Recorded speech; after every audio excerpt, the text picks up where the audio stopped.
성경 말씀은 마태복음 10장입니다. 마태복음 10장 24절에서 33절. 마태복음 10장 24절에서 33절까지 우리 교독으로 봉독합니다.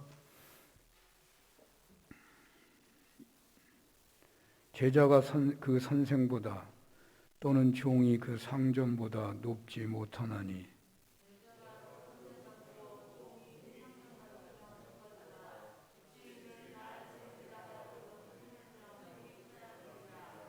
그런즉 그들을 두려워하지 말라. 감추인 것이 드러나지 않을 것이 없고 숨은 것이 알려지지 않을 것이 없느니라.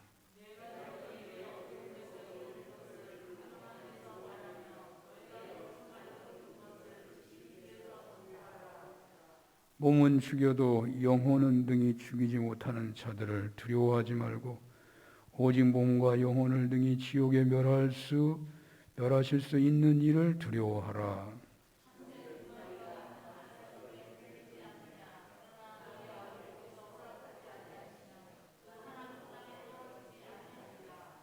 너희에게는 머리털까지 다 세신 바 되었나니 누구든지 사람 앞에서 나를 시인하면 나도 하늘에 계신 내 아버지 앞에서 그를 시인할 것이요 누구든지 사람 앞에서 나를 부인하면 나도 하늘에 계신 내 아버지 앞에서 그를 부인하리라. 아멘. 마태복음 10장 24절에서 33절 본문으로 몸은 죽여도 영혼은 죽이지 못하는 자들을 두려워하지 말라라는 제목으로 주님의 말씀을 증언하겠습니다. 도둑이 지나간 자리는 남는 것이 있어도 불난 자리에는 남는 것이 없다. 그런 말이 있더군요. 불이 나면 모든 것을 잃게 된다는 이야기죠. 그런데 이상한 것은 불이 나면 화지만 결국에는 복이 된다 하는 이야기도 많았습니다. 그래서인지 꿈에 꿈을 꾸면은요 복 받는다고 그래가지고 특별히 불난 꿈을 꿀 때에 그 불을 못 꺼가지고 홀랑 타버리면 복 받는다는 이야기를 많이 들어서인지 불난 꿈을 꾸는 그런 경우에는 내가 불을 절대로 안 끌 거다. 그런 생각을 하고 자곤 하더라도 옛날에 불날 때가 많았거든요. 서울에 살았었는데 겨울에는 거의 일주일에 한 번 이상 불구경을 했어요. 근데 불나도 불 끄지 말아야지. 그런데요, 불나면 이렇게 불을 끄려고 애를 쓰는지 모르겠어요. 꿈인데도 막 불을 끄려고 난리예요. 그러다가 깨요. 깨가지고는 아유, 불 안 끄고 깼어야 되는데 그랬던 기억이 있어요. 지난 주간에 노회와 총회 공천 모임에 갔었는데요. 지난번에도 들었는데 불난 후라 크게 부흥할 것이라고 격려와 위로들을 많이 해 주었습니다. 그런 마음들이 모아지고 사는교회 성도님들의 간절한 기도에 응답을 받은 것인지 우리 사는교회가 크게 복을 받은 것이 분명한 것 같습니다.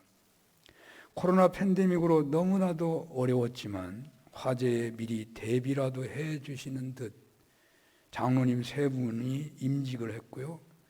화재로 망연자실하고 있을 때 하필이면 김정미 목사님이 떠나게 됐는데 뜻밖에도 부목사님 2분이나 새로 부임하게 됐고요. 김일수 장로님 계시는데 좀 어색한 면이 있지만 복구공사 진두지휘하시는데요. 얼마나 잘하시는지 제가 놀랄 정도였습니다. 또 장로님은 노회에서 장로회장이 되시고 아마 내년에 우리 장로님들의 직분의 꽃이라고 할 수 있는 부노회장이 아마 확실히 되실 것입니다. 그런데요, 저는 노예가 바뀌어가지고 총대가 되기 어려운데, 물론 아슬아슬하게 됐지만 지난해에 이어서 올해도 총대가 되고요. 또 여기 옆에 한신교회 임시당회장이 되고요. 노예에서 두 가지나 다들 도망가서 그렇지만 두 가지나 맡아가지고 일하게 되는 일이 벌어졌어요. 쓰임 받는다는 것이 분명히 복일진데 하나님이 복을 주시는 현상이 아닌가 해집니다. 아마도 여러분들에게도 분명 하나님께서 어떤 신호를 주실 것이라고 믿습니다. 물론 코로나 팬데믹 상황이 더욱 심화되는 현실의 두려움으로 하나님의 축복의 신호가 다 쓸려 가버린 듯해서 보이지 않을지는 모르겠어요. 그러나 불이 난 이후 주어졌던 모든 강단의 메시지는 하나님께서 사문교회 역사상 최고의 때를 준비하시고 약속하신다는 말씀들이 대부분이었으니 위급한 현실에 놓인다고 하더라도 하나님께서 사문교회와 교회에 속한 모든 성도님들을 축복하시고자 작정하셨다는 사실을 믿으시고 하나님의 축복을 기대하면서 두려움을 떨치고 일어나 매사에 주님께 충성하셨으면 좋겠습니다. 오늘 계절의 여왕이라고 할 수 있는 5월의 첫 주를 맞아 하나님의 생육하고 번성하시는 축복을 기대하면서 모든 두려움을 떨쳐버리고 주님께 더욱 충성하십시다 라고 서로 간의 덕담을 나누시면 좋겠습니다. 이렇게 하나님의 생육하고 번성케 하시는 축복을 기대하면서 시작하는 5월 첫 주일에 주님께서 우리에게 주시는 말씀은 몸은 죽여도 영혼을 죽이지 못하는 자들을 두려워하지 말라는 제목의 말씀입니다. 저는 설교자로서 늘 받는 귀한 은혜는 성경 말씀이 진정 하나님의 말씀으로 믿어지는 은혜입니다. 목사가 말씀을 안 믿을 때도 있느냐? 믿죠, 언제나 믿는데 그 말씀이 오늘 하나님이신 말씀이라고 믿어질 때 참 은혜가 됩니다. 그리고 똑같이 예배를 통하여 말씀에 함께 하시는 분들도 주어진 본문이 하나님의 말씀으로 믿어지기를 간절히 소망합니다. 그래서 저에게 있어서 설교의 중요한 목표 중에 하나는 주어진 본문이 하나님의 말씀으로 그대로 믿어지도록 하는 데에 있습니다. 이런 관계로 저는 가능한 한 주어진 본문에서 거의 그대로 설교 제목을 잡는 그런 습관이 되어버렸죠. 오늘 또 그렇게 하다 보니까 설교 제목이 몸은 죽여도 영혼은 죽이지 못하는 자들을 두려워하지 말라가 되었는데요. 이 제목으로는 바로 설교 주제가 떠오르지 않을 것 같아요.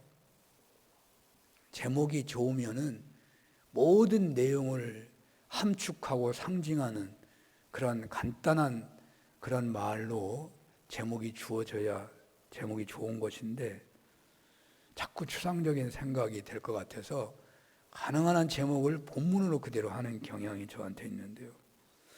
그래서 오늘 본문의 중심 내용을 한마디로 말씀드린다면 무슨 몸은 죽이고 뭐 이런 얘기, 영혼은 못 죽이고 이런 것 때문에 헷갈릴 수 있으니까 한마디로 말하면 두려워하지 말라라는 겁니다. 두려워하지 말라. 계절의 여왕인 5월의 첫째 주일에 요즘엔 청소년 주일까지 같이 지키네요.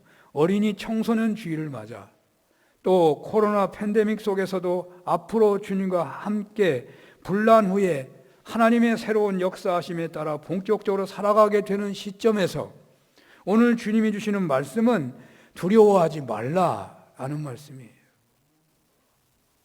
북한의 핵사태로 북미 간의 긴장이 고조될 위험성이 있고 남북 관계도 악화될 위험성이 있죠. 그렇게 되면 긴장이 고조되어 외국 기업들이 철수하는 사태가 벌어질 수도 있고 경제가 급격하게 위축될지도 모르죠. 코로나 팬데믹으로 각 나라가 강력한 양적 완화 정책을 써왔기에 대부분의 국가에서 부동산이나 주식이나 혹은 비트코인 같은 것이 급등했기 때문에 바로 그 부작용을 잡기 위해 또는 코로나 상황이 나아지면서 출구 전략을 나라들이 쓰다 보면 금리를 올리게 되는데 산업 전반에 엄청난 충격이 곧 닥친다라는 경고가 많거든요. 그러다 보면 약소국들은 금융위기나 IMF 이상의 경제공황에 처할 위험성이 큰 것입니다. 또 미국과 중국 간의 대립이 두 나라만의 것으로 끝나는 것이 아니고 잘못하다가는 국지전쟁이 벌어질 수도 있는 그런 위기라고도 봐야 하죠. 바로 이런 시점이 눈에 보이지만 우리들에게 주님은 두려워하지 말라라고 하십니다. 그런데 우리들의 문제는 단지 외부적인 문제만 있는 것이 아니죠. 힘든 직장 생활, 자영업의 몰락, 자녀들의 결혼 문제, 교육과 취업, 집을 살 거냐, 얻을 거냐, 어디로 갈 거냐 하는 등등의 문제로 너무나도 힘든 가운데 처해 있는 우리들에게 주님은 이 시간 분명하게 매사에 무엇이든지 두려워하지 말라라고 말씀하십니다. 그러므로 여러분들 아직 설교를 본격적으로 시작하지도 않았지만 복잡하게 더 설명하기 전에 한 가지 다짐하고 시작했으면 좋겠습니다. 5월 이후 모든 전망이 안 좋아 보인다고 하더라도 산천 초목들의 생육하고 번성하는 것을 바라보시며 하나님께서 여러분들 자신을 향하여 두려워하지 말고 담대하게 살라고 하셨다는 사실을 받아들이고 그동안 혹 두려워했던 문제들이 있었다면 이제 용기를 내시기를 바랍니다. 두려운 사람이요 소리를 치는 경우가 많다고 합니다. 이런 것이 습관화되어서 당연한 것으로 나는 소리를 잘 치는 게 습관이야 라고 할지 모르지만 이런 태도는 두려움에서 생겨난 역기능적인 태도일 때가 많은 거라고 합니다. 이제부터는 두려움을 버릴 것이다. 어려운 환경에 처해 있다고 하더라도 환경을 초월한 평강을 누리는 가운데 승리 생활하는 신앙인들이 되었으면 좋겠습니다. 특히 여기 제목으로 언급되어 있는 의미에서 생각하게 되는 것은 진정 우리가 세상에서 두려워해야 할 것은 아무것도 없는데 유일하게 두려워할 것이 하나 있습니다. 그것은 몸과 영혼을 함께 멸하실 수 있는 바로 그 하나님, 그 한 분만은 두려워해야 한다는 것입니다. 그러므로 이제부터는 하나님은 두려워하지만 사람이나 직장 상사나 물질의 문제나 건강의 문제나 자녀의 문제나 직장에 주어진 복잡한 문제나 인간관계의 힘든 일이나 그 어느 것에도 두려워하지는 말자. 그러나 전능하신 하나님만은 두려워해서 죄악으로 관영한 세상 속에서도 날마다 구원의 은혜와 주님과 동행하는 은혜는 누려야 하겠습니다. 어떤 사람들이 죄의 유혹에 쉽게 무너지게 되는 것일까요? 죄의 형벌이 두렵지 않기 때문이 아닐까요? 죄를 무서워하지 않기 때문이겠죠. 죄로 인한 영원한 죽음을 모르고 있거나 인정하지 않기 때문이겠죠. 죄는 하나님과 원수가 되는 것을 모르거나 인정하지 않거나 하나님과 원수가 되는 현실이 얼마나 심각한지를 모르거나 믿지 않기 때문일 것입니다. 하나님을 두려워한다는 것은 죄의 결과를 두려워한다는 것이지 하나님의 존재를 두려워한다는 말은 아닐 거예요. 우리의 두려움의 뿌리는 죄에 있는 것입니다. 죄가 없으면 하나님은 결코 두려우는 그런 하나님만이 아니잖아요. 그리고 죄를 짓지 않기를 소원하기에 하나님을 경외하는 거예요. 죄 안 지려고 경외하는 거예요. 그 경외의 두려움이라는 게 포함되거든요. 경외의 정말 간단한 해석은 사랑과 두려움이 같이 섞여 있는 말이에요. 하나님을 사랑하고 두려워하는 게 경외예요, 경외. 아니 목사님, 나는 아무 죄도 없는데 경찰서 앞만 지나면 영 기분이 안 좋고 두렵기조차 하는데요. 물론 죄가 없다고 해도 검찰이나 경찰의 소환이 된다면 두려울 수 있죠. 그러나 하나님과 자신 사이에서 아직 해결되지 않은 죄가 있다면 더 두려울 것입니다. 하나님 앞에서 아직 해결되지 않은 죄의 뿌리가 있으면 인간관계 면에서 아직 풀리지 않고 미봉된 채 품고 있는 상처나 한이 있으면 평안할 때와 평소에는 아무 일도 없이 지내다가도 어느 순간 힘든 일에 직면하게 될 때에 두려움으로 혹은 분노로 표출될 수가 있는 것입니다. 그러나 우리 신앙인들은 죄가 온전히 해결되었다면 죽음 앞에서도 두렵지 않은 것입니다. 죽음 앞에서 두렵지 않다면 세상에서 그 무엇이 두려울 수가 있겠습니까? 나는 죽음 앞에서는 안 두려운데 사람이 두려워요. 그런 사람도 있을지 모르겠네요. 죽음 앞에 두려운 거예요, 지금. 그렇다면 믿음이 뭔가 지금 고장나 있는 거예요. 아니면 훈련이 안 됐고 교육이 안 돼서 그럴 수도 있어요.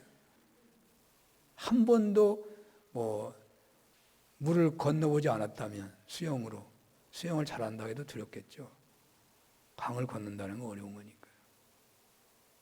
훈련하고 교육이 안 돼서 두려운 면도 있겠지만 말이죠. 내가 죽음을 두려워하지 않는다면 두려울 것이 없는 거죠. 빌립보서 2장 12절을 보겠습니다. 그러므로 나의 사랑하는 자들아 너희가 나 있을 때뿐 아니라 더욱 지금 나 없을 때에도 항상 복종하여 두렵고 떨림으로 너희 구원을 이루라 라고 말씀했죠. 이런 태도로 하나님을 두려워하는 신앙이라면 그는 결코 세상에서 두려울 것이 아무것도 없을 것입니다. 주님은 이 시간 세상을 두려워하지 말라고 하시는 것입니다. 그런데 오늘 본문은 우리가 두려워하지 않는 삶이 그저 사업을 담대하게 하고 우리 어린이 학생들은 또래 집단에서 용기 있는 모습을 드러내고 또 직장에서 어깨 펴고 씩씩하게 일하라는 그런 의미의 국한한 말씀이 아닙니다. 여기 본문에 두려워하지 않는 삶을 사는 데에는 분명한 목표가 있습니다. 여기 목표는 일상의 전반적인 삶의 영역을 다 포함하고는 있겠지만 더 중요한 것은 천하보다도 귀한 생명을 구원하고자 복음을 전할 때에 바로 그 사역을 할 때에 두려워하지 말라는 것입니다. 그리스도의 제자로 살 때에 두려워하지 말라는 것입니다. 핍박을 받고 있는 현실에 놓인다고 할 때에 두려워하지 말라는 것입니다. 예수를 잘 믿는데 어려움이 가중될 때에 두려워하지 말라는 것입니다. 의사가 오랜 기간 교육을 받고 인턴, 레지던트 과정을 거쳤어도 수술 집도할 때는 두려울 수 있죠. 그러나 아무리 실력이 대단하다고 하더라도 심한 두려움에 사로잡히면 역량을 발휘할 수 없는 거죠.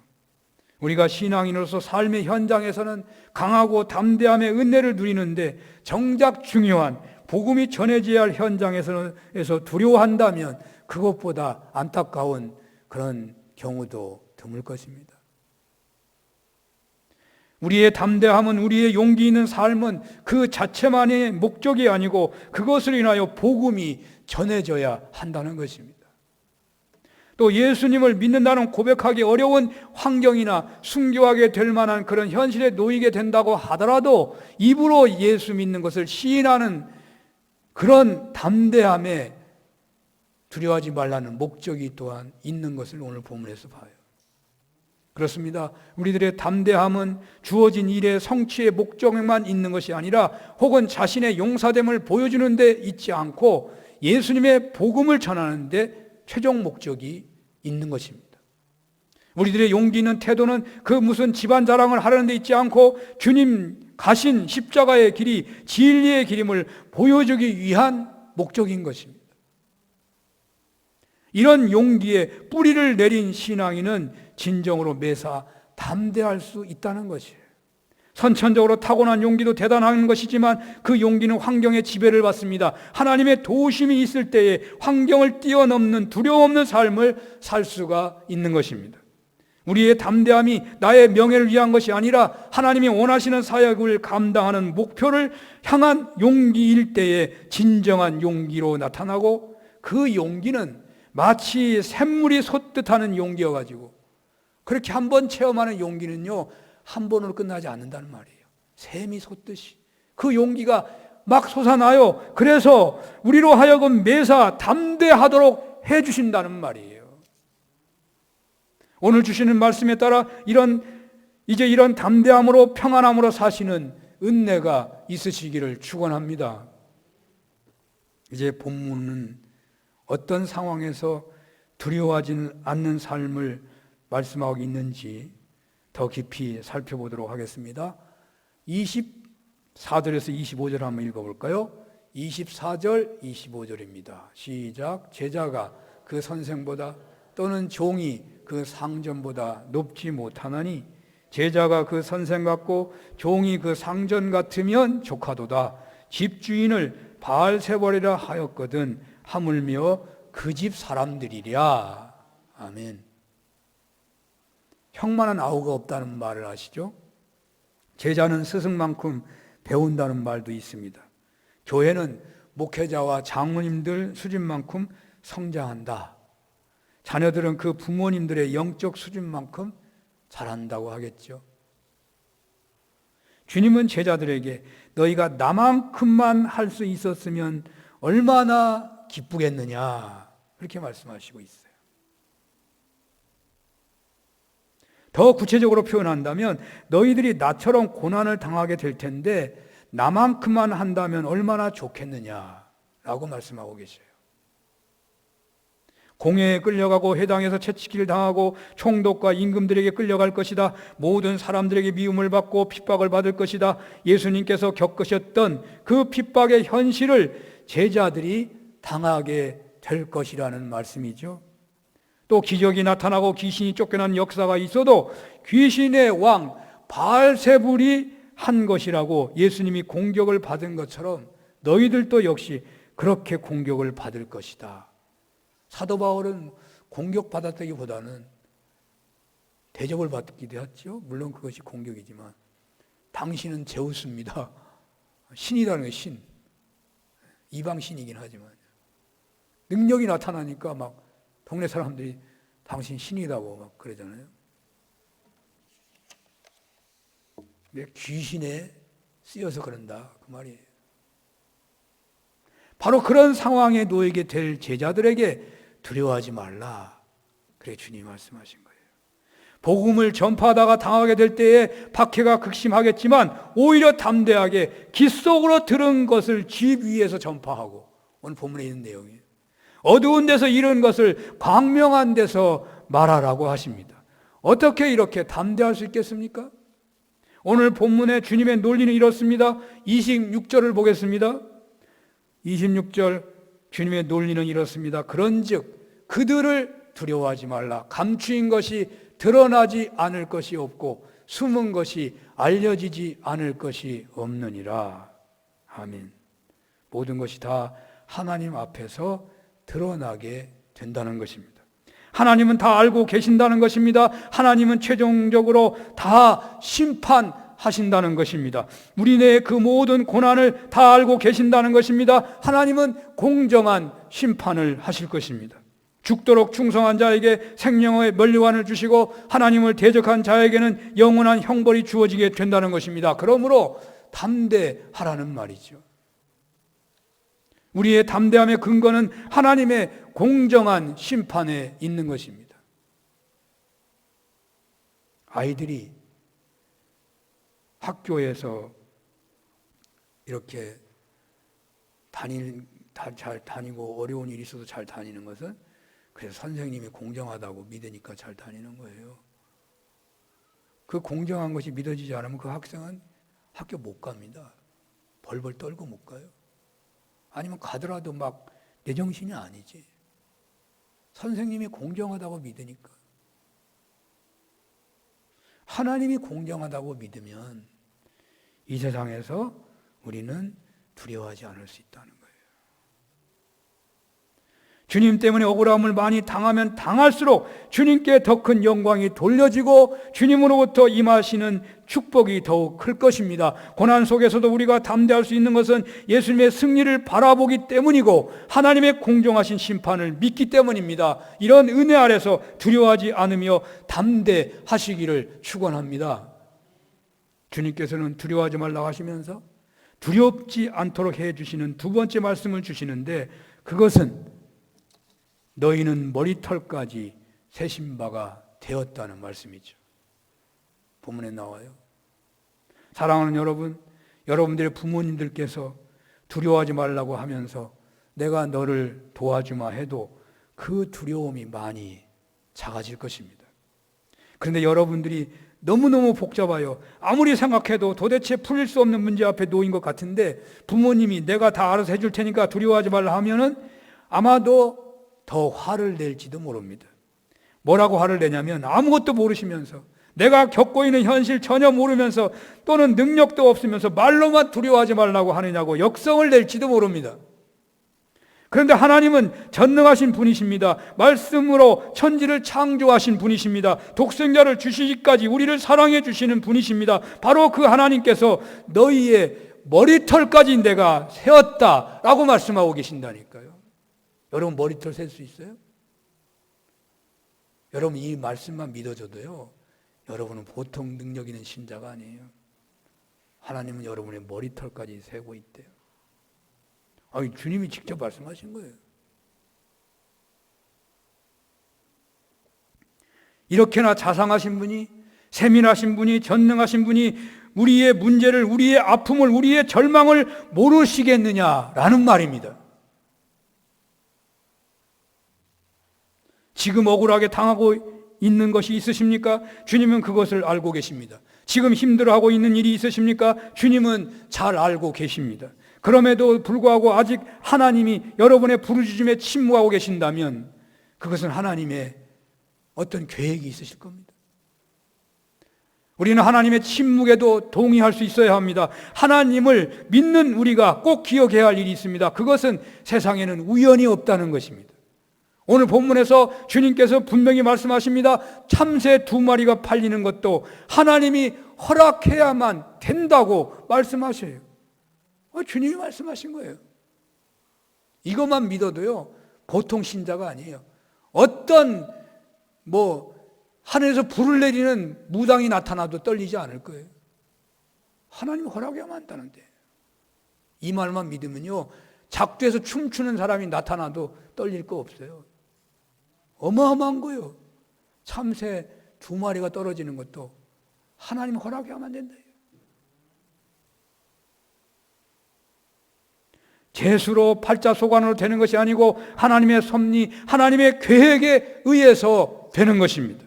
그러므로 아무리 어려운 처지에 내몰려도 하나님을 원망해서는 안 됩니다. 오히려 더욱더 하나님을 의지해야 합니다. 반드시 그 하나님께서 선한 길로 인도해 주실 것을 믿어야 합니다. 이 믿음에 눈을 뜨게 되면 그 모든 두려움은 사라지게 되는 것입니다.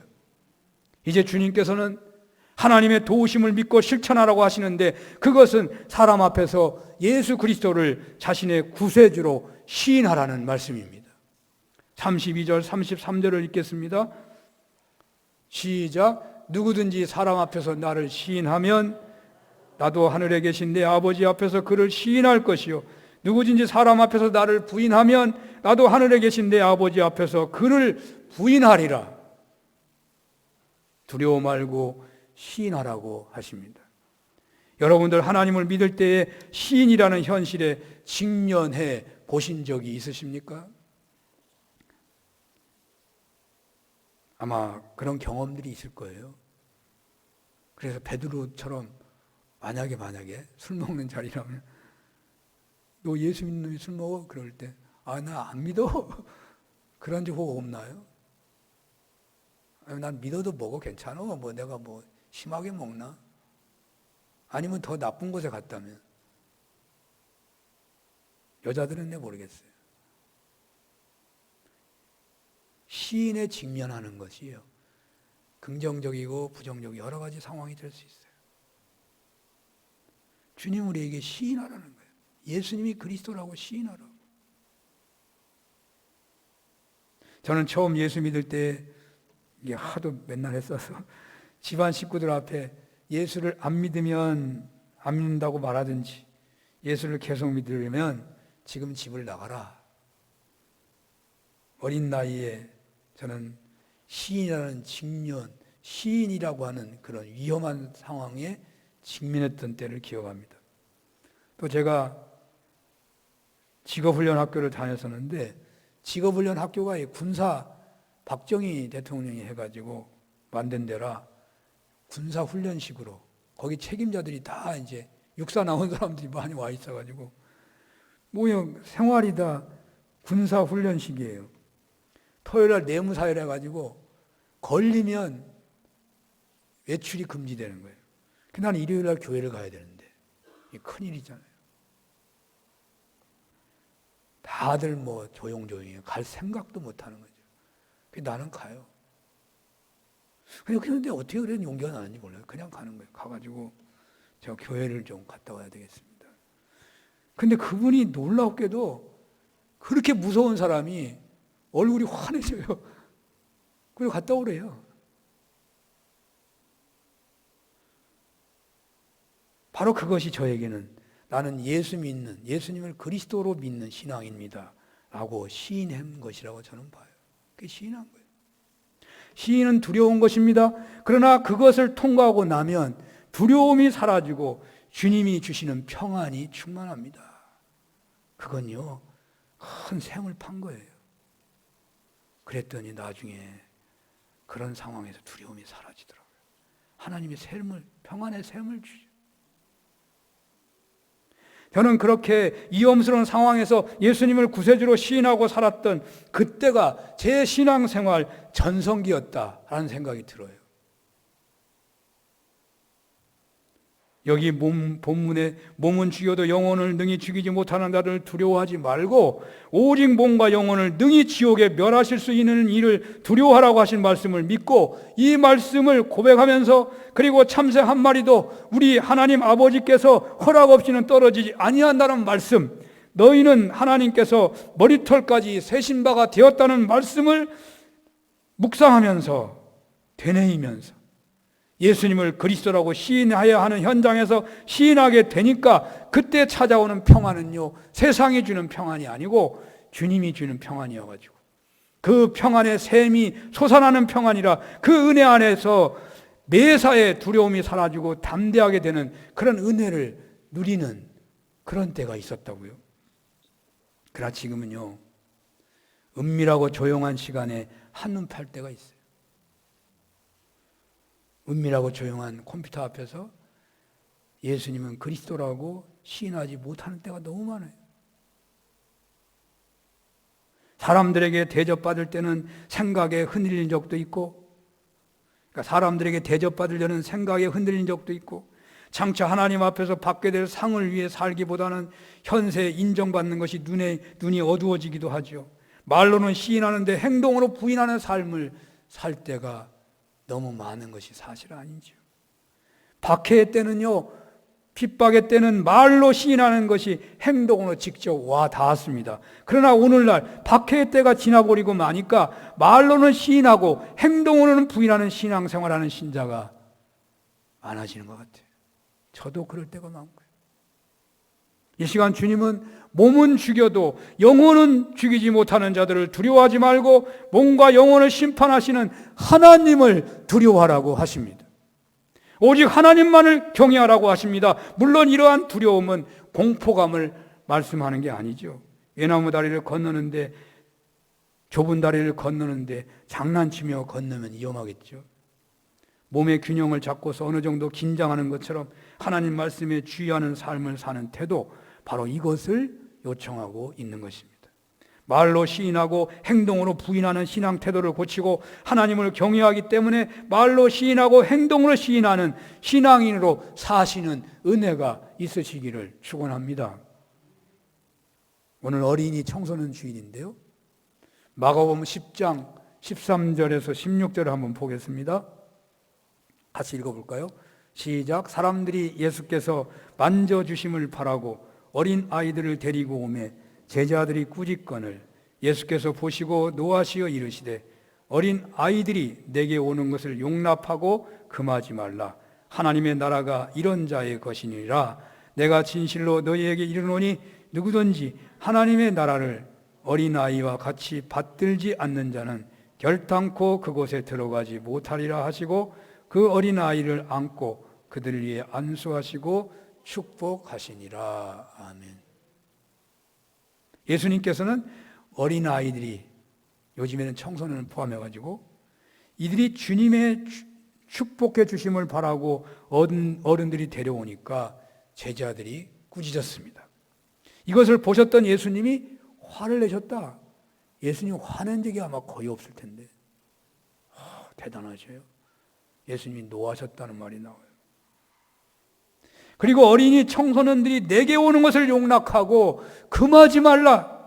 하나님의 나라는 이런 자의 것이니라. 너희가 하나님의 나라를 어린아이와 같이 받들지 아니하면 하나님 나라에 들어가지 못하리라 라고 하셨습니다.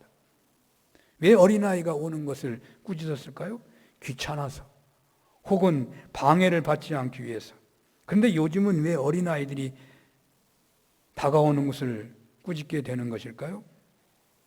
물론 오늘날 어린이 청소년들이 주님께로 다가오는 것을 꾸짖는 어른은 없을 것 같아요. 오히려 어린이 청소년들의 탈선을 꾸짖을 것 같아요. 화낼 것 같아요. 근데 요즘에는 조금만 덩치가 큰 아이들, 또래 집단이 모여 있으면 말 걸기가 어렵더군요. 운동하다가 청소년들이 모여가지고 담배 피고 있으면 예전 같으면 제가 거의 그냥 지나치지 않았는데 지금은 그냥 피해야 돼요. 아무리 대단한 그런 은혜가 있다고 하더라도 뭐 소기에 격리 기여되지 않을까. 괜히 사건만 터지는 거죠. 폭행 사건이 터지거나. 이게 피하게 돼요. 왜 피하는 걸까요? 혹시 두려워하는 거 아닐까요? 얼마 전까지만 해도 어린이 청소년들은 주님을 찾는 것이 순수했죠. 근데 요즘은 접근하기가 어렵고 법도 만들어져 가지고요. 어린이 학교나 뭐 중학교 앞에서 전도 못해요. 접근을 못합니다. 어린이 청소년들도 교회를, 어른들을 멀리하는 경향을 보이잖아요. 예배 시간에도 온갖 엉뚱한 행동을 합니다. 우리가 어렸을 때 어른들이 우리들에게 그렇게 했을 거거든요, 사실은. 어떻게 교육을 해야 할지 모르겠어요. 과거에는 매를 들어서라도 바로 잡았는데 지금은 부모가 자식에게 매를 들어도 그 부모가 잡혀가는 세상입니다. 고발해야 됩니다. 여러분 고발하시기 바랍니다. 고발 안 해도 돼요.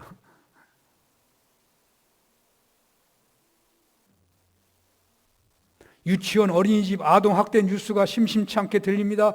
문제가 있는 아동학대 교사들도 있겠지만 보통 유치원 교사들의 입장에서는 아이들 대하기가 두려울 것 같아요. 두려워요. 두려워가지고 무슨 교육이 되겠어요? 두려워가지고 무슨 복음이 전해지겠어요? 이 시간 말씀에 비교한다면 어떤 메시지가 되겠습니까? 주님께서는 어린이 청소년들의 어떤 행동에도 두려워하지 말라고 하십니다. 교회에서도 어떻게 교육해야 할지 난감해가지고 해도 안 되니까 이제는 두렵기까지 할 수 있겠지만 주님은 두려워하지 말라고 하십니다. 어떻게 해야 하겠습니까? 사랑하라고 하십니다. 사랑은 두려움을 몰아내는 것입니다. 다음 세대 교육에 힘들어하다가 결국 두려움에 놓일 수 있습니다. 주님께서 두려워하지 말라. 그리고 사랑하라고 하십니다. 여러분들의 자녀들을 두려워하지 마시고 사랑하시기 바랍니다. 그렇게 사랑하는 것이야말로 어린이 청소년들 앞에서, 자녀들 앞에서 예수님을 그리스도라고 입으로 시인하는 것이 되는 것입니다. 이런 은혜가 있으시기를 축원합니다. 기도하겠습니다. 주님, 몸은 죽여도 영혼을 죽이지 못하는 자들을, 그리고 이 세상의 어떤 위험한 현실에서도, 이 세상의 어떤 어려운 문제 앞에서도 두려워하지 않게 하시고 예수님을 그리스도라고 고백하고 시인하기에 사랑하며 살게 하옵소서. 예수님 이름으로 기도합니다. 아멘.